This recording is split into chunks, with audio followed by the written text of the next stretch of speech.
Boa noite a todos e boa noite também aos internautas que estão nos assistindo. Gente, essa questão aqui, por que Jesus fala por parábolas?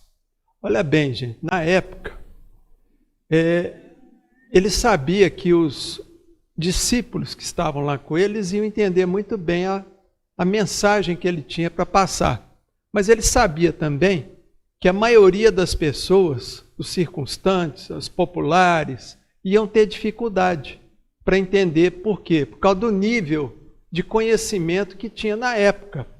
Porque naquela época, 2000 anos, gente, não era igual hoje, que uma criança de 12 anos tem um nível de conhecimento, por causa do Google, por causa de um monte de coisa, que é um conhecimento inimaginável para 100 anos atrás. Então, quer dizer, não é muito tempo, tá? Então, o que acontece? O Cristo, ele tinha uma didática extraordinária, tá? E ele utilizava parábolas. Por quê?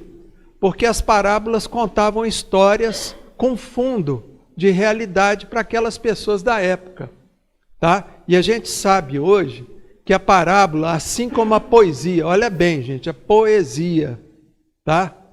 Porque você vê, hoje os livros de poesia são pouco publicados no Brasil e no mundo, porque ninguém gosta tanto de ler poesia. A maioria das pessoas não tem paciência. Por quê? Porque a poesia, assim como a parábola, ela vai direto no inconsciente da pessoa.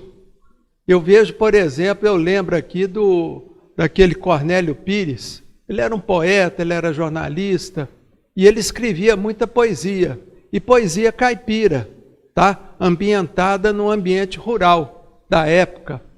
Então, por exemplo, todos aqueles personagens do Cornélio Pires, das poesias dele, por exemplo, o Jeca, o Chico Rosa, tá? Esses personagens que ele falava ali, através da poesia, esses personagens somos nós.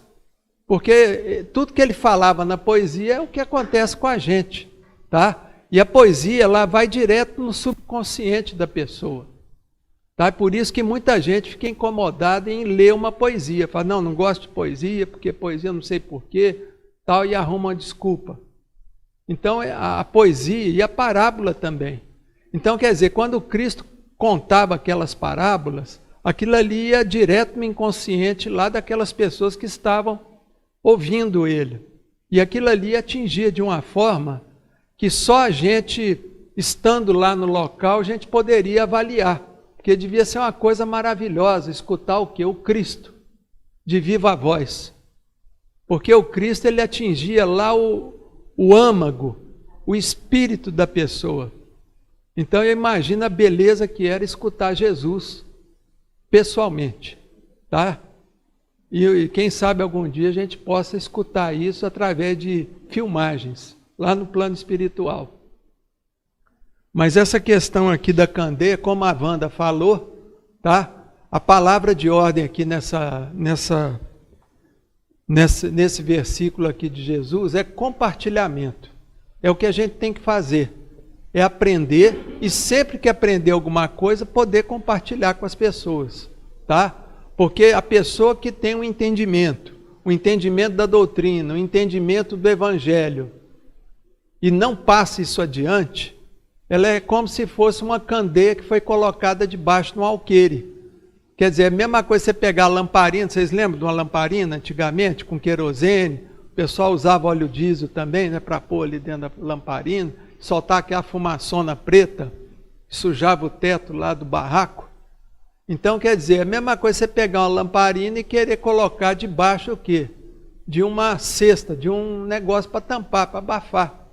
Então, quer dizer, se você tem luz, se você aprendeu alguma coisa importante, passa adiante, compartilhe, tá?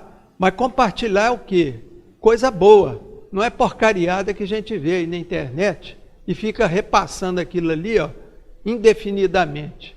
Quer dizer, a gente cai num problema que o André Luiz, lá naquele livro que ele escreveu, ele fala o seguinte, lá tem uma estrofezinha que ele fala o seguinte, que o mal não merece comentário em tempo algum.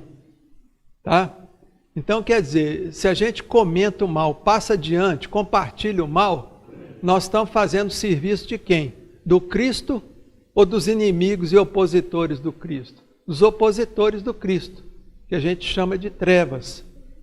Mas que às vezes essas trevas existem bastante dentro da gente também. Por isso que a gente não deve ficar falando, treva, treva. Não, a treva existe em nós também. Tá? Então, eles são opositores do Cristo. Então, quando a gente compartilha porcariada no Facebook ou no WhatsApp, quer dizer, nós estamos fazendo trabalho o quê? Dos opositores do Cristo, de Jesus. Então, a gente tem que tomar muito cuidado com isso, quando fica compartilhando besteira. Tá? Por quê? Porque a gente está comentando mal. E como dizia o André Luiz, o mal não merece comentário em tempo algum. Então a gente tem que tomar cuidado com isso. Procurar pôr a mão na consciência e procurar sempre, como ela falou, está estudando. Tem aqui a oportunidade de fazer um estudo sistemático. Aproveita, quem tiver tempo, faz. Tá? É bom. Porque aprender nunca ocupa espaço. Tá certo, gente? E aí aprender o quê? Vamos compartilhar com parente, com isso e aquilo, sem querer o quê? Sem querer obrigar ninguém a acreditar naquilo que a gente acredita. Porque aí você já vai estar usando o quê? Uma violência.